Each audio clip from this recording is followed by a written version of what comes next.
So what skill do you think that a business would need, or a person that's trying to go into business to start a business today?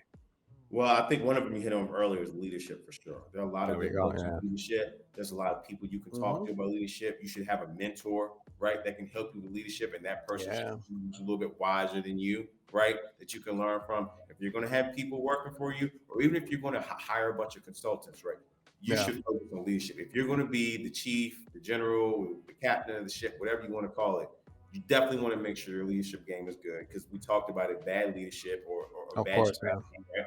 Another thing I think that you should really try to work on is you don't need to be the person that's doing all the financials, but you need to have some financial literacy. You need to understand your balance sheet, your Yeah. P&L. There's a lot of ways you can make a P&L that will suffice tax needs, but you need to be able to understand that to a degree. Mm. Okay. And I think a lot of people, that's why you hear about, especially famous people, they'll find out the manager ran out for the money, right? Because they weren't looking at and didn't understand their finances, right? And those Yeah. people, those entertainers, they're a business within themselves, right? Yes. Um, Yes.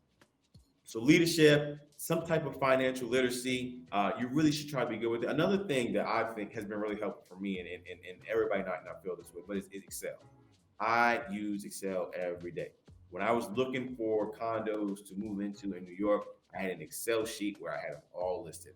I would encourage everybody to invest time learning Excel. And here's the crazy thing is when you ask any Excel expert, and I am an Excel expert, how they Yeah. learn Excel, they will all tell you the same thing. I taught myself.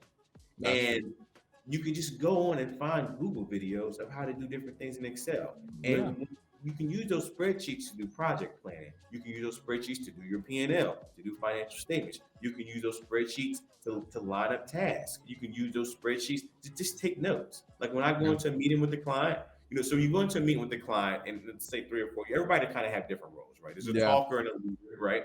There's a person Hmm. who's there that really should be there to be the no man. That like if the client wants something you guys don't want to give, he can tap in and say, we can't do that, right? There should Yeah. be somebody there for the personality and the bubbliness, and they're there to kind of manage that relationship. And True. somebody's got to be there taking notes, right? True. True. So True. generally speaking, I'm not in a position to take. I don't take notes, but there are times when we could be in meetings and I can look around and realize nobody's taking notes. If I take notes for a client meeting, I'm always pretty much taking them in Excel. So That's that's awesome. another That's thing. awesome. So those three things, I would say leadership, financial literacy, and I would invest in a skill, like a tactical skill such as Excel.